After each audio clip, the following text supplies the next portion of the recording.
গেছে, হয়তো ভিতর থেকে আগেই হয়ে গেছে। কনফার্ম হওয়ার না হওয়ার আগে তো কিছু করা যাবে না। ভাই সেনাবাহিনী এখানে ছিল, ওরা চলে গেছে। না গেলেও ওটা ওদের ডিউটি, 2টার সময় ডিউটি শেষ হবে। রাতে কার্পুতে কোনো ডিউটি আছে নাকি? না ওদের 1-2টা ডিউটি আছে, আর গ্রুপ আসবে। হ্যাঁ আর গ্রুপ না আসবে। হ্যাঁ, কার্পুতে কোনো ডিউটি টাইম নেই।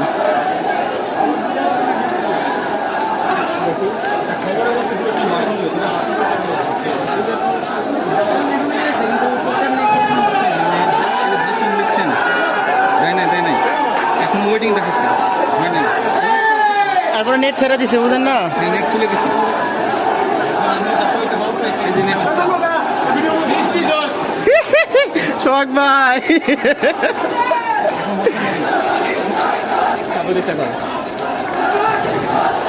ভাইয়া